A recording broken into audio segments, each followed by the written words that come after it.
顶礼本师释迦牟尼佛，顶礼文殊智慧永生，顶礼传承大恩上师，无上甚深微妙法，百千万劫难遭遇。我今见闻得所则缘起如来真实义，为度化一切众生，请大家发无上殊胜的菩提心。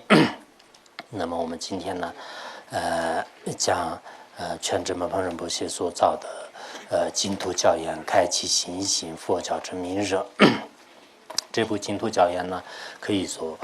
藏传佛教的这个净土法门，依靠教证和历程来说明的特别清楚。以前上师如意宝呢，在学院当中也是传过很多次，而且我们呢，也有个很好的、很亲近的传承。那么为什么要给大家讲这样的这个净土法门呢？大家也非常清楚，不管是汉传佛教还是藏传佛教，我们很多修习佛法的人呢，在临终的时候呢，都依靠这个净土法门来往生极乐世界。这是很多人就是有这么大的有这么样的一个愿望。所以我们在座的每一个道友，每一个人的话呢，那么在不久的将来一定会是降临有一个临死的这种现象，那么就是死的时候呢，我们一点的暴露没有，就是一辈子虽然学习佛法，一辈子当中呢，自己认为是自己已经学过很多的法门，但是你在临终的时候呢，就跟普通人、跟一般的世俗人没有任何差别的话，这也是非常遗憾的事情。所以呢，我想，尤其是我们去年呢也发心给大家讲这个莲花生大师的这个中阴法门啊，就是这个中阴法门呢，对我们每个人来讲也很重要的。我们每个人知道是宿命是无常的，这个无常什么时候到来，大家都是很难说。所以呢，我们现在呢，应该对死亡呢也应该有个准备。那么对死亡准备的时候呢，像其他的有些人的话呢，恐怕这个世间人呢，一般都对死亡呢就是不太像，就觉得是好像这个死亡这个东西呢，就觉得不太快乐的一件事情。所以为了避免这一点呢，实际上也是开各种各样的一些文艺啊，或者是一些艺了啊，就是等等，就是以这种活动来去应付这种念头。但实际上这并不是一个好的办法，应该我们依靠这个佛教的很好的方式来，对自己的这种来世，就是迎接自己的这个将来，就这一点相当重要。那么净土教言呢，实际上我们对往生极乐世界就是开启一个新型的佛教里面呢，就像这个就日光一样的，就是非常清楚的能开启我们这个信心的一部论点，就是这部论点是以比喻的方式来说明它的题目。那么它的作者呢，是全智门峰仁波切做的。我想这个作者呢，在这边也没有必要介绍。以前我们很多的论点当中呢，都已经就是讲过啊，就是都已经讲过。我们藏传佛教当中，宗喀巴大师啊、无垢光尊者啊，那么这个门峰仁波切这些的话呢，就是可以说是世界上是公认的非常伟大的，对这个佛教贡献相当大的这样的了不起的高僧大德。所以呢，我想大家都非常清楚门峰仁波切的这种生平，在这里呢不做详细的介绍。那么下面说这个南无般若就是它这个原来的藏文当中呢只有梵文，就是没有那个上面的汉文。南无般若曼吉果哈呀，就是门峰仁波切他这里呢用了一个印度的梵语，就是印度的梵语南无般若曼吉果哈呀。什么意思呢？南无是指的顶礼的意思，般若是上师的意思，然后曼吉果哈呀是文殊师利菩萨。所以首先这部论点还没有正式造之前呢，作者向这个文殊师利菩萨，也就是说是自己的文殊师利菩萨和全智门峰仁波切，他的根本上是将要亲自王波无二无别的这个注下呢，就做恭敬顶礼啊，就是这是作者的这个顶礼句。首先是他对自己的本法的这个传承，也就是说文殊师利菩萨和将要亲自王波面前做了这样的一个顶礼。那么为什么用这个藏传佛教是为什么用梵语来这样这个表示呢？这个我们以前也是讲过，因为我们这个佛教的来源呢就是印度这个梵语来这个传播的，而且呢我们依靠这样的梵语的话呢，实际上让我们这个怀念就是前百的这种高僧大德佛陀啊、龙摩菩萨啊，以及这个印度的这些高僧大德们，就是在印度开创佛教，然后逐渐传到我们藏地血语，然后呢就是传达这个函底，就是所以以这样的一个缘起呢，全真门根仁波切前面利用了梵语的一些梵语的就梵语呢就顶礼这自己的根本上师和文殊师利菩萨。下面是第2句，佛号入耳知察了，菩提道中不退档，能持无量圣德者，阿弥陀佛护持中。这个呢，讲顶礼阿弥陀佛就是顶礼阿弥陀佛的一个寄颂。那么一边赞叹阿弥陀佛的功德，一边呢，就坐着向阿弥陀佛这个祈祷。祈祷以后呢，就是祈请，就是保护或者是维护所有的这些可怜众生的意思。那么他的意思大家应该明白，就是阿弥陀佛的这个佛号呢，不管是什么样的众生，只要这个入于我们的耳朵当中，或者是任何一个众生呢，只要听到阿弥陀佛的这个名号的话呢，那么在从菩提道当中是不会退转的，菩提道当中是不会的。等等能赐予无量的这些功德就是还有从菩提道当中是不退转，不屈辱恶趣，不屈辱这个恶道当中，还有呢就是不会转身为这个就是身份比较低劣的众生等等，所以呢就是给我们赐给很多很多的这种功德。这样的功德这是谁呢？就是我们世界上在释迦牟尼佛的这个教法当中也是有非常殊胜功德的阿弥陀佛就是我们平时呢就是也不管是对这个藏传佛教的教徒也好，对汉传佛教的教徒，大家对祈祷阿弥陀佛的话呢有非常大的信心。所以门峰仁波切在这里也是凡是听到名号的人呢，都能从菩提道当中是不退转的。以前极乐原文大述当中呢，我记得有一个也是有这么比较相似的这种词句，听到这个佛陀的名号以后不退转的意思呢，如果已经屈辱了真正解脱道的这个菩萨来讲是直接可以解释，就是就直接可以接受。还没有屈辱真道的一些凡夫人来讲呢，他的相续当中就是种下了这个菩提种子，然后呢逐渐获得了不退转的果位，就是应该从这方面来解释吧。好像记得朗朗清楚仁波切呢在极乐原文的大述里面就是有这种有这种解释。所以呢我们也基僧当中遇到了阿弥陀佛的这个教法，也就是说释迦牟尼佛教法当中呢处处都提着什么这个阿弥陀佛的这种名号。那么我们有了殊胜缘分的人听到这个名号呢，这是多生累劫当中的一个积累资粮的果报。一般没有因缘的人呢，阿弥陀佛的名号也是不能就是得到的。所以呢我想大家怎么说就是虽然是现在无着这个特别兴盛的这样的一个世界，我们这个出生的这个年代的话呢以前的这个释迦牟尼佛龙母菩萨、世亲菩萨，还有莲花生大师、宗喀巴大师等等就是这些高僧大德们全部都已经趋入圆寂了。然后这个后来的很多大成就者呢，就是没有这个出世。现在我们这样的这种时代的话呢，从表面上看来是比较重视，但是从另一个方面来讲呢，我们也已经有缘分听到阿弥陀佛的这种名号，释迦牟尼佛的名号。那么这些名号的功德呢，我们去年学习世尊光转的时候也大家应该有所了解的。所以呢我们不要像是阿弥陀佛的这个名号的是并不是什么困难的。汉地的很多老太太就是一些很多人呢就是经常念阿弥陀佛阿弥陀佛，包括有些这样那样的人都会念的，这个可能没有什么吧。实际上这一点呢，我们可能对那个佛经的这种价值观呢，就是还没有真正的清晰的认识到，就是真正是听到这样的这个佛话也是并不是非常容易的。我们听到这一点呢确实是这个缘分非常殊胜缘分非常殊胜。这样呢在这里也是这样讲的。那么这是门峰仁波切呢，就是祈祷阿弥陀佛，就是祈祷阿弥陀佛，就祈祷阿弥陀佛，就疏忽这所有的这种众生，就这是作者对阿弥陀佛的一个恭敬的祈祷文。在此凡是具有殊胜缘分者，最殊胜的诉求就是不住有记之涅槃。凡是具有殊胜的这个缘分的人就我们现在世界上呢，当然这个有缘者，所谓的什么有缘者呢？具有殊胜的因缘，有些没有因缘的话呢，他闻思修行的因缘也没有的，听闻什么这个佛法，或者是获得真正教法甘露的这种因缘都没有的。真正具有殊胜因缘的这些人，他们的所求的目标是什么？所求的最究竟的宗旨是什么呢？不住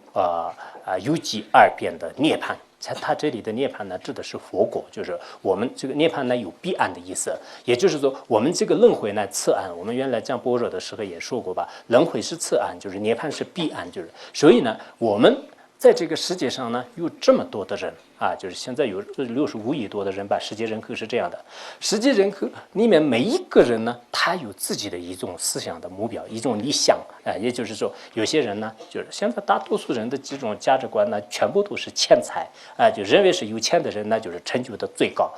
然后没有钱的人呢，还没有得到成就，所以我们人类的很多的这种目标呢，就是完全都已经改变完了。以前古代的时候呢，很多人都看这个人的道德高尚，或者是他的这个文化水准啊等等这方面来去衡量的，但现在的这种生活的习惯方式完全都是不相同的，国外的人也是这样的，国内的人也是这样的，只要是这个大多数的人呢，对这个钱财呢，就是有一定的需求性。那么我们在这里的话呢，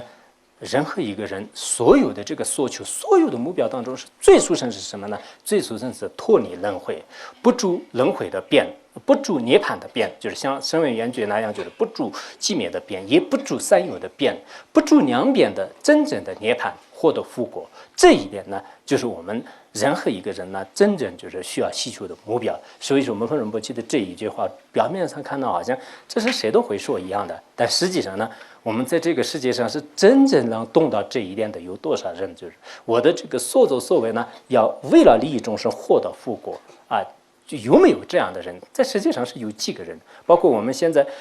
这个学习佛法的，就是可能今天晚上在座的这些个别的道友也好，或者是外面就是通过这个无线电波来听的也好，也许以后的话呢，就是我们现在所说的有些话呢，通过其他的一些媒体方式来传播的，听到的这些人也好，不管是有多少人，这些人当中，我们还没有这个开始，就是也就是说是你自己呢，就是从以前到现在。我这个人生的最大的目标，或者我来到这个世界的最主要的目标呢，脱离轮回，获得复果。为了利益众生，获得复果，有没有这样？如果有的话呢，我们把自己的人生目标已经搞清楚了；如果没有这一点的话呢，即使我们是学了多少年的佛，也实际上是还没有搞明白，就是我们到底就是到什么方向去，就是我去的方向呢，还没有搞定。就有这个问题。所以门分仁波切他这里说，具有殊胜缘分者呢。具有殊胜缘分者呢，他所求的就是不住有记的涅槃。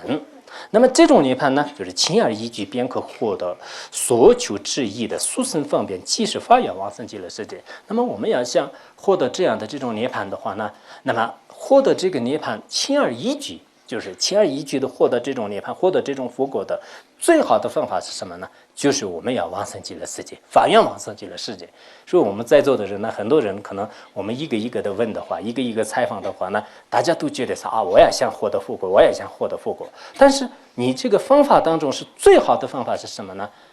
要么你依靠这个无上大圆满来这个即生成就，或者说是依靠无上大圆满来来世成就，就这也是非常好的，就这也是可以的。然而，要么如果你这个方面就是没有把握，或者是依靠以其他的方式来想度化众生的话呢，那往生极乐世界是最佳的一种选择，最好的一种这个方法所以他这里呢，往生极乐世界呢，你必须要通过发愿而可以往生，没有发愿的话是不行的。因此呢，我看我们通过今天的一些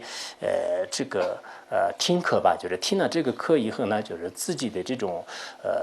也就是说我们的这个思想分别念的观念能不能这个有点转变？以前呢，我目标没有搞清楚，我肯定要为了利益众生要获得复果，首先是这样想，然后要获得复果的话呢，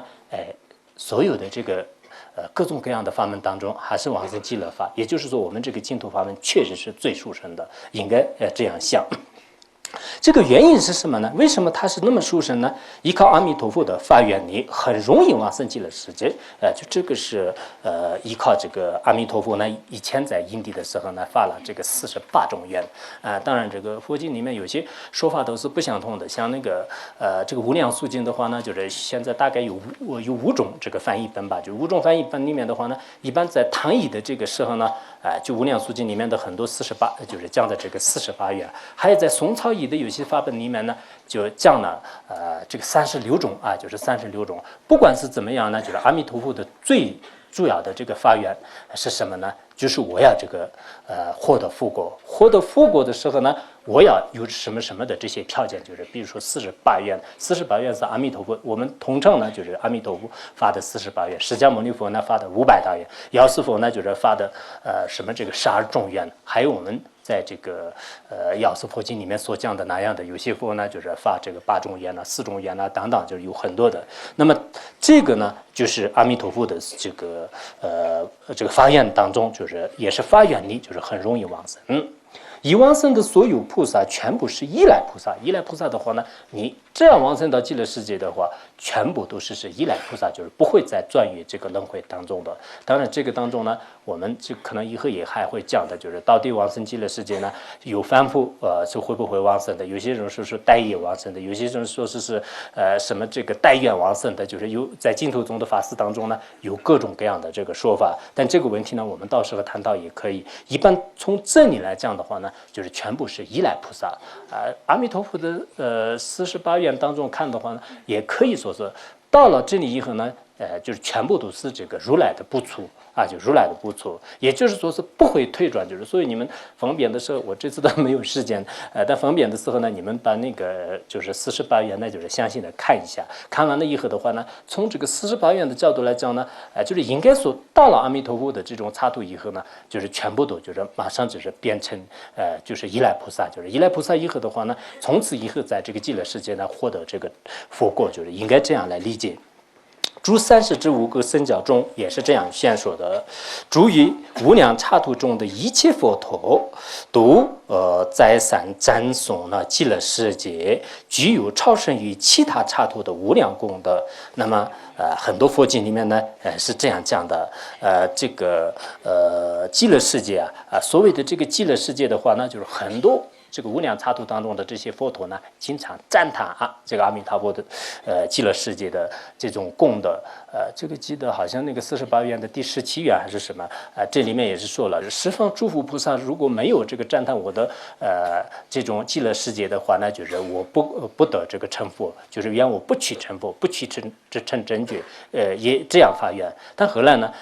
确实是阿弥陀佛的这个刹土的话呢，所有的佛陀呢，就是都是认可的。我们从现在世间的一些语言来讲的话呢，比如说像我们学院的话呢，也是依靠上师如意宝的可能以前的一种发愿力吧。不管是汉传佛教、南传佛教、藏传佛教，只要说是无名佛学院的话呢，基本上都当然有些人是有邪见呐，就是有可能各种各样的话呢，就不说了，就是基本上是真正的佛教徒呢，我们也并不是自夸自赞就好像在从我的这个分辨量的了解当中的话呢，学院是真正的这个佛教的一个道场，只不过是学院里面的个别人是如何，这一点是我相信也会有的，就这个也是正常现象，就是没有什么的同样的道理，就是刚才这个阿弥陀佛的这样的极乐世界的话呢，所有的这个十方诸佛的佛陀呢，就是都会这个赞叹的，就是这样的一个佛刹。所以，对于要想往生极乐世界的人，佛在佛经当中宣说了往生极乐世界的4种因，也就是说，极乐世界功德庄严经当中是这样讲的，就是我们要想往生极乐，刚才也讲了，所有的这个果位当中呢，佛果是最殊胜的。要去佛果的话呢，就是我们这个净土法是最好的。那么要净土法当中呢，也需要一些条件。这个条件呢，我觉得特别重要现在汉传佛教当中也是念佛的人相当多的这一点是确实非常佩服当然，我们藏传佛教当中有些老年人呢，也是念阿弥陀佛这样的这个名号的人也相当多的但是我们有些地方的话呢，我想宣说净土法门或者是弘扬净土法门的一些法师们呢，也应该值得重视的一点是什么呢？就是净土这个经典当中呢，明显的记载往生极乐世界的4种因，这4种因呢，最好是给这个很多净土法门的这些人啊，就是应该给他们就是传讲，传讲以后，他们一边知道往生极乐世界的4种因，一边呢精进的念佛。如果这样的话呢，一定是能往生的。这一点可能我们有些人的话，好像是有一点怀疑啊，到底能不能往生呢？这是不是有了义不了义啊？有些各种各样的分别念可能会有的。但这一点门风仁波切下面就是有很多的教理来就是推翻，所以我们就这些些年呢，应该依靠这个净土法门来就是推翻。那么这个4种因是什么样呢？就是佛经当中是这样讲的：阿难陀，诸如众生再三观想如来身相，这是一种这个往生极乐世界的因。然后积累众多无边的这种善根啊，就是这是第2种往生净土的因。发菩提心，这是第3种往生净土的因。为往生彼刹土而发愿回向啊，就这是第4种因。所以大家一定要记住，我们所有的人呢，我想这个包括学密宗也好，学显宗也好，什么样的对这个净土法门呢是公认的。要弘扬净土法门，学习净土法门的话，最好是不要离开这4种因。如果离开了这4种因的话呢，我们也可以看这个阿弥陀佛的法愿当中也好，不管是无量寿经还是这个弥陀经，从哪一个经典里面对照出来的时候呢，如果你离开了这4种因离开了这4种因的话呢，恐怕往生也是不是那么很容易的事情。所以我们现在有时候呢，也看到的是什么呢？大家都是念阿弥陀佛，阿弥陀佛，阿弥陀佛，阿弥陀佛，一直念，就是这一点是我们就是非常赞叹的，非常赞叹的。但是我们下来就是问，就是你具不具足往生极乐世界的4种因？你发菩提心没有？我现在要往生极乐世界的话呢，首先第一个发菩提心没有发菩提心的话呢，你到阿弥陀佛那里时，你自己去到哪里就好像离苦得乐，就是住在哪里，躲避这个现实呢？还是你干什么的？就你的想法从来没有想过我要往生极乐世界。你要往生极乐世界，为什么要你往生？就是我们如果提出这样一个问题的话呢，你应该给我回答，就是我要利益众生啊，就这就是发菩提心，我要利益众生，就这是发菩提心，然后。往生极乐世界的话呢，就是一定要积累一些善根就什么积累善根？比如说我们这个功夫啊、磕头还有一些这个砖塔等等，就是七支功里面所讲的这些善根呢，一定要这个积累，就是忏悔自己相续当中的一些罪障就是这一点必须记住。如果你这一点没有记住的，虽然良福法门是很深的，但是我们相续当中可能有很多的一些障碍就这个障碍就是必须要消除。然后第二个，也就是说第一个问题吧，就是刚才我们要经常观想这个阿弥陀佛和极乐世界的这个庄严的刹土就这个没有观想的话呢，你的这种往生极乐世界的这种心呢，就是不能出现的。然后最后一个呢，为了往生极乐世界，我所做的这些善根，我今天念普贤行愿品也好，我今天念佛号也好，全部都回向众生，要发愿往生，就是这个非常重要的。如果我们这样就刚才佛经里面也讲了，就是记住这4种因的话，必当黎明民众是如来因功正等觉阿弥陀佛，为诸比丘中围绕现于其前。如果我们记住这4种因的条件下，好好的这个一念阿弥陀佛，念诵阿弥陀佛名号的话呢，那么在这个人呢临终的时候，阿弥陀佛和阿弥陀佛的这种眷属呢，就是全部来到你的面前。必等众生见初有怀阿弥陀佛，然后这个刚才临终的这个每次念佛的这个人呢，他就亲自见到初有怀阿弥陀佛佛陀阿弥陀佛，就完全能这个见到。所以我们现在藏传佛教当中也是这种现象是相当多的。汉传佛教里面有些是边念佛边这个站着而往生的，有些呢就是虽然这个睡着，但是呢还没有断气的时候，就是在他的这个显现当中显现阿弥陀佛和眷属来这个接引往生极乐世界。这种公案是从自古以来到现在呢，也是多得不可胜数。大家也应该可以清楚，就是翻开历史翻开净土宗的法门的时候呢，都不得不承认的一件事实。以及清净自信而逝去，然后就是阿弥陀佛这个显现以后的话呢，当然你一种清净的念头当中，这个时候呢根本不会有贪着自己的什么这个亲朋好友或者是自己家庭财产就是不会有以清净的这种念头当中呢，就是逝去，即能往生极乐世界。这样以后呢，就是他会让往生极乐世界。当然在这个清净而逝去的话呢，意思就是说，我们就是刚才就记住这4种因的力量相当大。本来我们在显宗宗当中的获得一粒菩萨呢，这个摩诃仁波切下面有那个解释，我就不用拿到前面来吧。我记得就是后面有很多的好的例证，就是这些例证应该就是结合起来讲包括百念经呢，就是百念经当中也是这样讲，临终的时候呢，依靠阿弥陀佛的加持和自己的发愿清净呢，自己无始以来塑造的这些罪呀，全部得以清净，然后呢，就是以清净的心态当中往生极乐世界，这就是往生极乐世界的这种这个不共的特点吧，就是。此经中宣说了观想阿弥陀佛，就这是一种意。然后积累无量的善根，发菩提心，发愿往生极乐世界而回向善根，这样往生极乐世界的4种因就这一点是我们始终都要记住。如果我们方便的时候呢，看到一些念佛的一些老太太也好，或者是一些其他样的这个心中发誓，不管是什么样呢，应该给他们要交代，就是这个往生极乐世界的时候呢，你念佛法很好的，但是往生呢，如果你没有这个记住这4种因的话是不行的。这4种因里面呢，就是并没有单独说是你念佛是一种因，并没有这么说。但是呢，念佛呢，就是全部里面可以包括。现在有一种传统藏传佛教也有，汉传佛教也是有很多法师呢，就是不强调就是这4种因，只强调观这个光是一个念佛就是念佛就是念佛。当然念佛我们从这个阿弥陀佛的这个48愿当中也是可以看得出来，比如说第18愿、19愿、20愿这几个愿呢，就是应该是比较重要的，就是主要是从意念的角度来讲的，所以呢，我们念佛呢就是不能离开意念，就观想阿弥陀佛的插图呢就是不能离开的。然后对往生极乐世界一定要有一个兴趣。以前法王如意宝也是这样讲过。法王如意宝说，我们对这个往生极乐世界呢，一定要有这个信心，要有信心。如果你没有信心的话呢，就是去不了的。所以我们首先呢，依靠弥陀经呢，依靠净土宗很多的这种法门来，这个净化自己的这种心。就是自己以前呢，就是好像心里面我不会往生吧，就是往生不会那么简单吧。尤其是我们现在有些学密宗的人呢，真的有这种念头密宗是最殊胜的，这些念佛法门就是搞什么这个老太太的做法。现在有最大的一个问题呢，有一些学术界的人呢看不起就是念佛法门的人，然后有些学密宗的人呢，他们也是看不惯念佛法门的。还有做禅宗跟净土宗呢，就是稍微好一点，就是不是特别的这个冲突。所以呢，我觉得是这个学术界的一些佛教徒和还有这个密宗的一些佛教徒呢，千万不要这个轻视。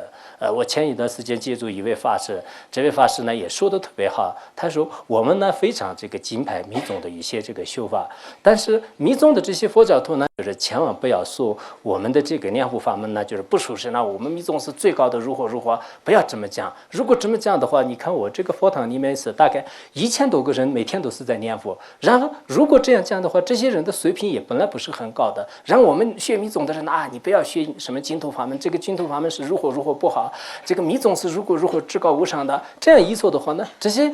好多老年人的话呢，没有什么真假我们念佛法门就是可能不是很好的，那我要去学密宗，学密宗的话他也学不了。就是在这种过程当中呢，有些这个学密宗的人呢，真的对这个净土法门呢，还是造成一些这个破坏，就是他当时所说的话呢，我觉得是我这个100%的是这个认可，而且呢确实我们以后学密宗的人呢也不要这个轻视，我们自己的是没有什么这方面的这个理由吧。包括我们的这个很多的传承上师的话呢，像那个法王如意宝就是以前的很多的这个宗喀巴大师、摩诃仁波切，所有的藏传佛教的高僧大德们对这个往生净土宗是什么样的，强面仁波切法王如意宝他们都是往生这个极乐刹土的。所以说呢，我们也应该自己呢，就是发愿，就是要往生极乐世界，这一点是相当重要的。不要认为是我是如何，就这些法门呢，好像是对我来讲就是没有什么的，这个非常简单，这里面没有解脱，这就是我们自己呢显露出我们自己的一种愚痴。所以我想尤其是我们这个法王如意宝的这个传承弟子就全部都对这个净土法门呢，应该有个非常殊胜的意愿。像我们这些人的话呢，也学习了很多年的佛法，一般来讲别人说什么话呢，我们是不会这个轻易的相信的。但是法王的这些书籍以前大家也知道，法王传记里面也是说过，200多年前那个菩提金刚就是对这个法王书籍呢是什么样讲的，大家应该是清楚的。这是200多年前的一位上师呢，也就是说，法王这个在这个出世的所有的眷属、地点、事件，全部都已经讲得特别的这个清楚。所以呢，我个人的话呢，学过移民、逻辑推理。一般来讲，别人说什么，别人说是我看到什么光啊，就是哪里有什么现象，我这一点确实是，说实话，就是不太相信，到底会不会这样啊？真的会不会这个光是那么亮啊？就是到底是不是这样啊？就是经常有产生一些怀疑。但是呢，以前的这些高僧大德们在这个原来的这个古代的这些书里面，比如说我们这个法王的这个书籍的话呢，我就越看越觉得是就是特别的这个起信心。法王那个书籍里面说是什么这个右边的这个丹津神山和左边的这个阿难神山中间呢，有叫做是母天这个母天女这个神山，就是我们这个护法这个神山。那么这个神山的中间呢有一个叫拉荣的这个山沟，拉荣的山沟里面呢，就是会出现莲花生大师的化身，就是名字叫做净美，就是净美盆宗里面的净美两个字。然后它呢，就是有那个4大眷属就4大眷属的话，大家也知道，从历史上看呢，我们这个法王的这个眷属，这个有比丘和比丘尼，然后呢就是优婆塞和优婆夷。以前在藏传的历史上呢，法王没有去五台山之前的话，藏传的历史上呢，就是从来都是没有这个比丘尼的这个传承。然后他说是这样的这个精美的这个上师的眷属呢，就是4大眷属，也就是说刚才就是所讲的4大眷属。而且他把显宗和密宗的佛法的这个弘扬呢，就像是太阳就是普照这个大地一样，就是整个世界。这个我们看得出来，就是法王如意宝他老人家现在那个弘扬的这种佛法的这种力量就应该是可能你们也应该看到。有时候我确实是也不是赞叹自己的，以前门峰仁波切、华智仁波切都说过，如果没有真实的功德的话呢，以一些虚伪的语言呢，连自己的根本上是都不能赞叹的。但是法王的这种功德呢，的确，原来我们去南方的时候呢，就是南方有成千上万的弟子，然后到北方去，到新疆去，到蒙古去，到拉萨去，在我们从那个整个国内的话呢，就是在哪里去的话呢，就是他的传承弟子是那么多，所以我们应该可以说是显宗密宗的这个佛法呢，已经传播于整个可以说是这个很多的这种世界。那么就是最后的话呢，就是有一句话，就是谁对他结上这个缘，就是谁对他结缘的话呢，都能往生极乐世界。所以这个呢，我记得好像在这个《法王如意宝》的专辑里面是用过，到这放在哪一个地方，我不是很记得很清楚。所以，大家应该心里面这样想，就是我们呢，就是有些呢可能直接听到了这个法王的这个教言呐，有些呢就是间接也听到了法王的一些教言。那么这样的话，应该大家这个往生极乐世界呢，就没有很大的困难的。现在汉传佛教的很多净土宗呢，净土宗的上师们呢，也确实是对一些这个新宗当中呢，就是影响相当大，尤其是通过一些这个传媒的这种方式来，就是让很多的成千上万人呢，就是念这个佛号。所以我们大家呢，不管是密宗也好，净土宗也好，大家也应该互相这个包容，互相理解。在这样的这个基础上呢，大家应该这个修持佛法。修持佛法呢，最后还是我们要好好的念阿弥陀佛，就是这个应该很重要的。不要认为说我们现在是学移民、学中国、学俱舍论，然后我们自己如何有把握就是所有的这个念佛法门都是一些老年人做的这个我们不用念佛法门对我来讲是无所谓这说明是没有懂到这个摩诃仁波切和传承上师的这个教言。所以大家呢应该对这个往生极乐世界，首先是你要产生一个信心。比如说我们卖什么东西的话呢，现在世界上的人就是这样的这个产品是如何，什么厂里面出的就是这个价值是如何，这个吃了以后呢对身体如何好。就是说完了以后的话呢，就是如果真正的一些好的这个产品，它的这个真相给介绍给别人的话呢，有很多人是有利的。所以我们很多人呢对往生极乐世界的功德呢还没有这个产生兴趣，没有产生信心。没有信心的话，你不会念，不会观想。如果你没有这样的话，也不会往生的。也许你可能就为了就是圆满一个数目就是比如说你一天的是念什么多少万遍的话呢，一定要你有这种怎么说就是这种信心这个信心是不能离开的。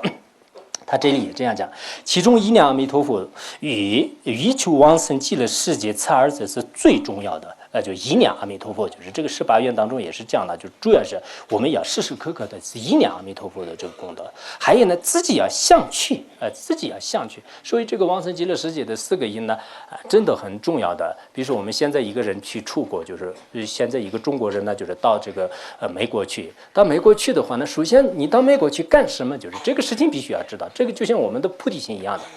我们到极乐世界干什么呢？自己的事情肯定没有的，极乐世界哪里有自己的事情呢？包括声闻缘觉的事是没有的。所以你到极乐世界时候，你要上班的话呢，一定要利益众生，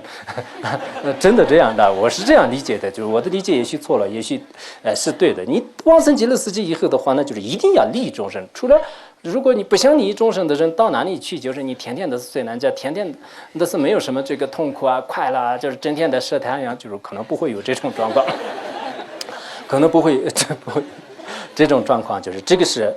我们比如说到哪里去的话，那就是你到哪里去干什么。然后你要到往生极乐世界的话呢，就像你要这个去出国的话，一定要你有这个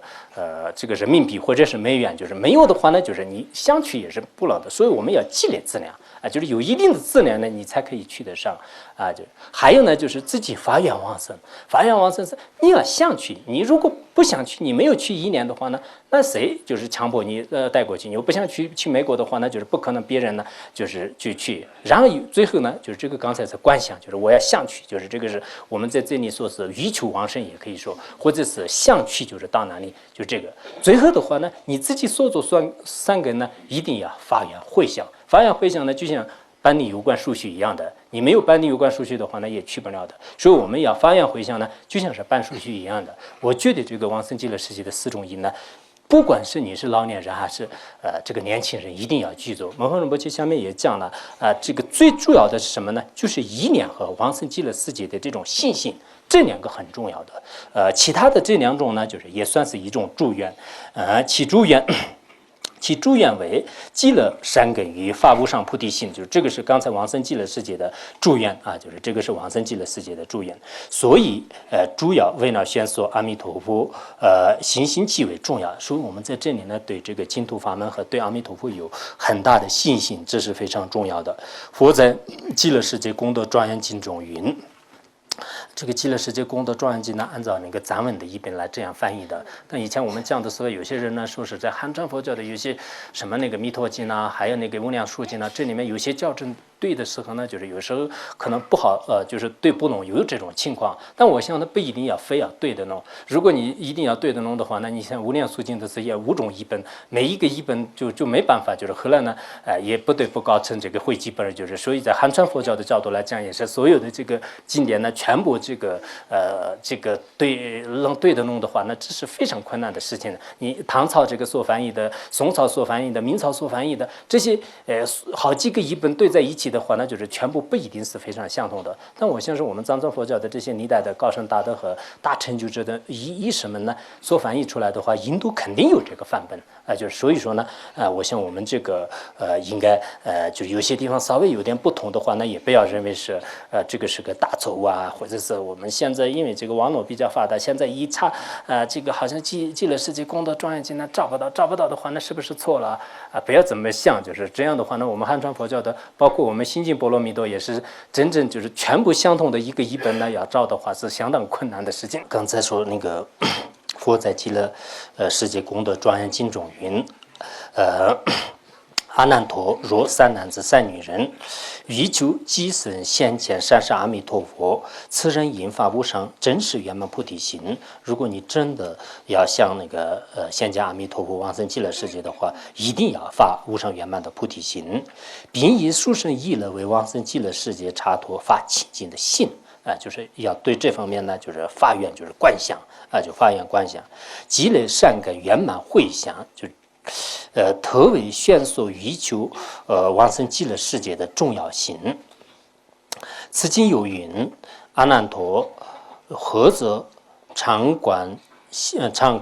30之圣相，并积累无量广大之善根，自心恒舍专着佛刹，必当冥冥中舍，与如来因功正等觉。阿弥陀佛的这个神识啊、形象啊、大小随从诸比丘的身中完全相同的化身现前于其前。他这一个经典当中呢，也是这样讲的。比如说我们这个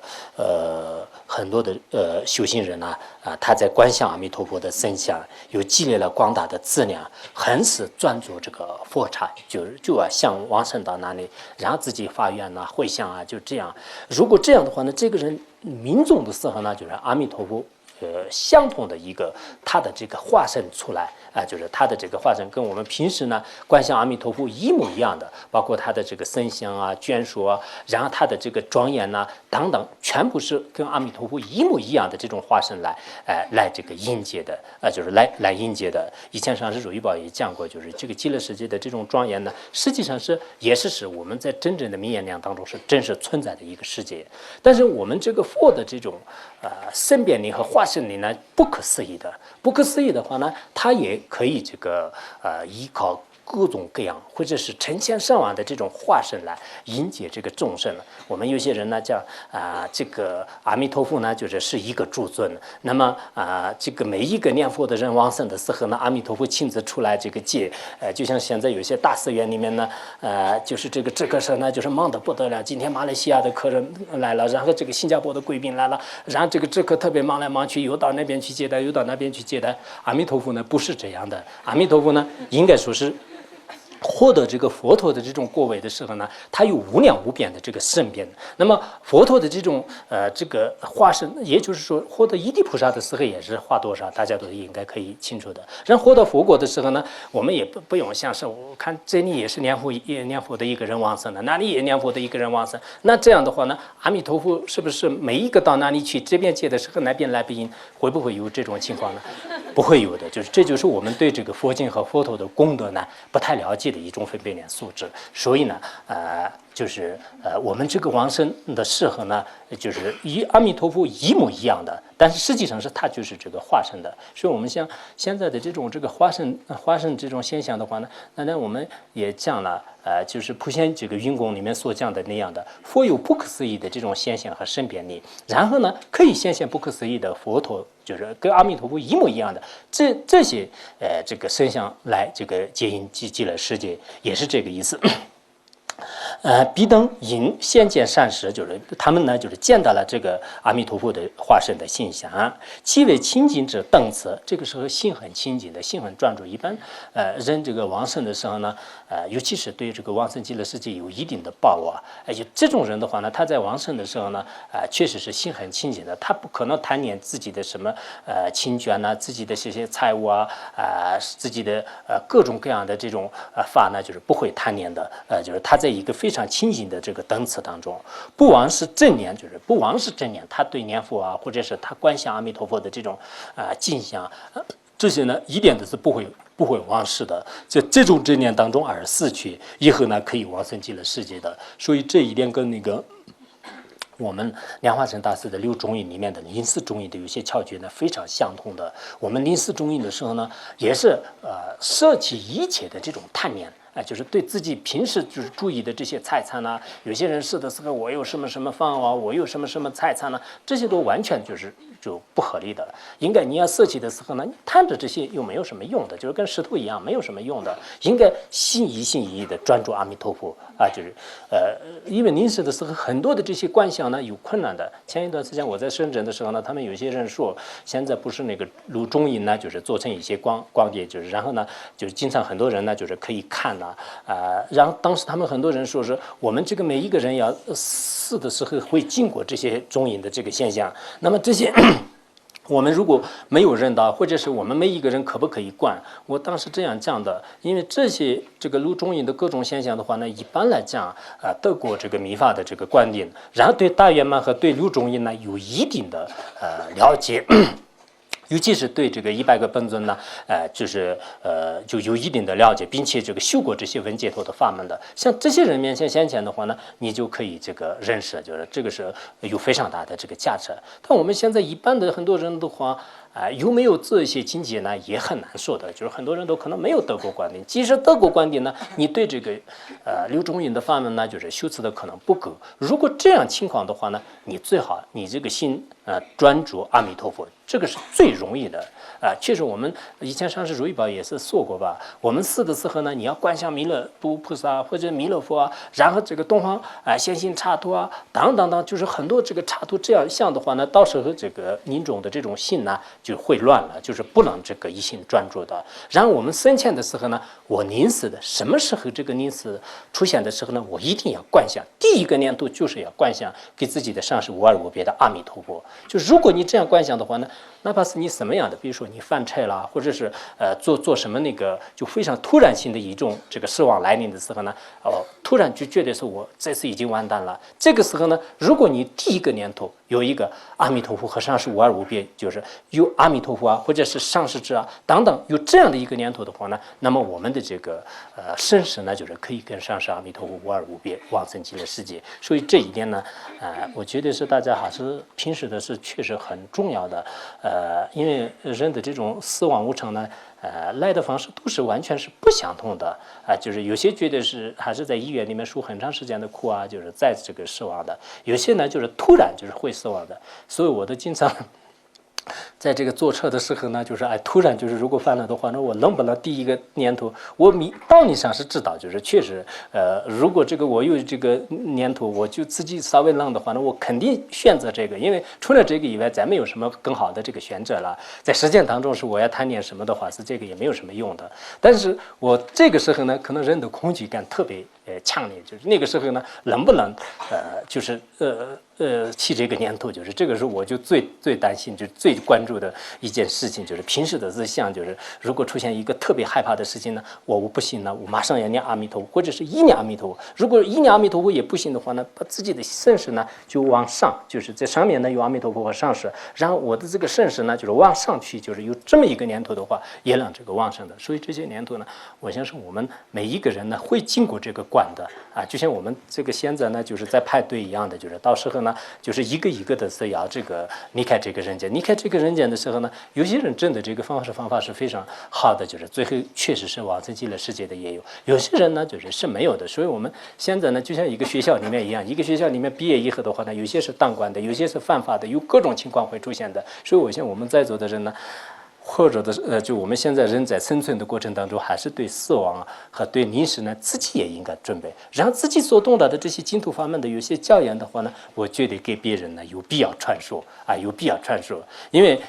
佛经里面明明讲了这4种因的这个重要性呢。那么我们这个下面念佛的人呢，就是对这些事情是重不重视？如果不重视的话呢，我给他们讲的话呢，只有好处没有坏处就没有坏处。任何一个净土宗的法师也好，任何一个净土宗的这些开显祖师呢，他不会否定我们的这个观点我们的这个观点不会否认的。我们说藏传佛教里面发菩提心，我们净土法门是不要发菩提心，会不会说？不会说的就是印光法师、弘一法师，谁也不会这样说的。然后藏传佛教里面说是什么？其实这些也并不是藏传佛教，只不过是藏传佛教的高僧大德们呢，就开显这个佛经里面的这些奥义。这是一个问题。今天是不是我就特别啰嗦？宗旨对阿弥陀佛生起信心，以及欲求往生极乐世界，此二者是极为重要的。我刚才也再三的给大家强调，我们对这个往生极乐世界一定要有信心。我刚开始的时候呢，对往生极乐世界信心特别强，然后中间一段时间当中呢，好像自己觉得是我肯定没有什么希望，就好像退失了这个希望。那这一段时间呢，也是好像这个有一点这个提升，就是有这个信心呢，也是向上这个增上，但是人的这种分别念是特别不稳固，就是所以自己也说不好。实际上呢，我们对往生极乐世界一定要有信心。如果信心具足的话，一定往生。我们说是这是善根者，善根者呢就是信根为主的。大圆满修行的时候也是信心很重要的，修净土宗的时候这个信心呢很重要的。欲求往生极乐世界，这个欲求往生极乐世界和信心，刚才这个欲求和发愿两个是一个意思。就刚才4种因里面，你们如果觉得是好像是不是有点冲突就是原来的有些人是这样提问过所以我们这个发愿就回向的话呢，实际上也是欲求，就是欲求往生极乐世界。这两个是非常重要。为宣说若居住此二者，则能往生的道理。极乐世界功德庄严经当中这样说的：阿难陀，若有众生甚至依法行随念如来，于往生必刹陀，于讲述生生妙法时，苦行既不懈怠。如果有些人呢，就是向往生极乐世界，然后在宣说这个深深妙法净土中的这个法门的时候呢，一点也是不懈怠，一点也是因为这个空性法门有些不是真正的根基的人呢，他会害怕的，就是不去不为，甚至依法行观想三世阿弥陀佛，生其意乐者，必等于梦中能三见三世阿弥陀佛。如果我们天天的这样观想的话呢，因为每天特别观的多的话呢，那梦中也会现的。以前上师如意宝你们也可能记得吧，就是也比喻过，比如说一个人呢，就是他对自己的这个男朋友也好，女朋友也好，他就自己呢就是天天的想念他，太太的想他。那么这样的话呢，他在有时候呢，就是做梦的时候也是经常是梦他的，就是。那么我们对阿弥陀佛的话呢，经常都是想呢，我要往生极乐世界，要离开这个刹土，一定要往生极乐世界，每天都是这样想，每天都这样观想的话呢，到了一定的时候呢，自己在心住诸我当中呢，经常会这个想的。如果每天这样的话呢，就晚上也是自己受到阿弥陀佛的加持啊，或者是往生的这种真相呢，在梦中会出现的。如果梦中出现的话呢，中阴的时候一定会是出现的。当然有些呢，梦中没有出现，中阴时候出现，中阴时候。梦中出现中阴时候是也没有出现的这种情况倒是可能是有的，不一定是一概而论。但实际上呢，也应该这方面来理解。就如果这个梦中会这个出现啊，就是梦中能出现，终将往生极乐世界，于无上真实圆满菩提中不退转。阿难陀，彼诸三世照见真相故实相故，于无量无边十方世界中，皆以念诵如来阿弥陀佛之名号，并称扬赞叹阿弥陀佛。他这个里面呢是这样讲的，所有的这个佛陀啊，三世呢能照见这个实相。照见实相是什么呢？意思就是说，我们往生极乐世界的这个事情的真相，事实的这个真相呢，所有的佛陀呢，完全都是就是照见，就是阿弥陀佛有这么样的力量，阿弥陀佛的发愿力是如实的强大。我们只要有信心的话，一定能往生极乐世界的这些状况呢，所有的佛陀呢看得清清楚楚的。所以呢，无量无边当中的所有的这个佛陀呢，经常也是念阿弥陀佛的名号，就是他们也在诵啊，就是我们这个东西南北的所有的这个佛刹里面的佛陀也在诵。所以我们有些学密宗的人呢，我不用念阿弥陀佛的，念阿弥陀佛是这些经宗法门的一些老年人的，我们是修无上大圆满的。一直那个就好像觉得是自己真的就是修的特别，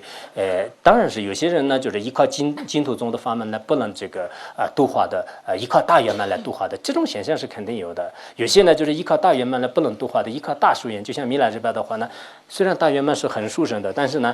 让他那个怎么样修也是修不成就的。然后像汉地的话呢，就是像禅宗里面的有些法师的话呢，虽然净土宗是很殊胜的，但是呢，像六祖禅师啊，他们的话呢。念阿弥陀佛的话呢，他不知道怎么念，就是他可能是强调他自己的这个参学，就是可能会这样的，所以不能说是全部都是一概而论。但一般来讲，你不学是就可以，你学你的密宗，你学你的这个禅宗啊，什么都可以。但我们没有资格就是说那个净土宗不好，说念佛法门不好，就这一点一定要注意啊！如果没有这样的话呢，那我们对这个佛经的教义呢没有尽头。你看十方世界当中的所有的佛陀都在开始念阿弥陀佛的魔法，什么名号，就是很多这个佛陀也是天天都是拉着一个小小的念珠，阿弥陀佛，阿弥陀佛，阿弥陀佛，阿弥陀佛。这样念着的话呢，那么我们这个学密宗，我们看有什么资格不念呢？就是不应该这样的，就是一定要好好的这个念佛法门，就是每个这个尤其是我们学移民啊、学中观呢，尤其学多了以后的话呢，就到了一定的时候，好像这个思绪什么分别念当中呢，就是对这个念佛的供达这些都就有一种侵蚀感，就是这样不好。无故什么这个无私故经无私故僧经当中也是这样说的：子子向西方极乐世界刹，彼处诸如来三世无量说，何人诵彼名，将往生必刹，就是将往生必刹。他这里呢也是这样讲的。我们这个娑婆世界的向西方呢有一个世界叫做是极乐世界。那么极乐世界呢，就是住有这个三世如来真等觉阿弥陀佛。那么任何一个人，我们这个现在在这个世界上的任何一个人呢，自从他的名号的话呢，这个人一定会是让往生这个刹土。如是等佛经中再三说明，因此应当要升起定解。不知道我讲的刚才那个大家的相续当中升起定解没有？什么叫升起定解呢？以前我好像对这个念佛法门不是特别的重视，我从此以后一定要好好的念。明天以后呢，定解宝灯不能背诵也可以，就是一定要念阿弥陀佛呀。开玩笑啊，不是这样的意思啊。也就是了知世界的殊胜功德，要知道极乐世界的这个殊胜功德。好，今天讲到这里。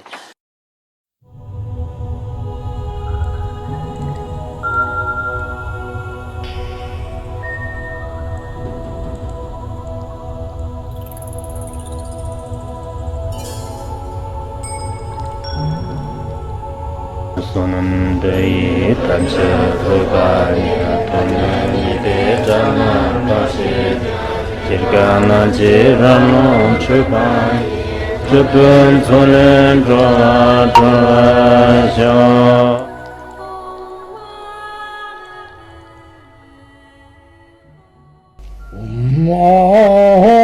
Bandaran gara badna asadar Bandaran gara badna asadar Bandaran gara badna asadar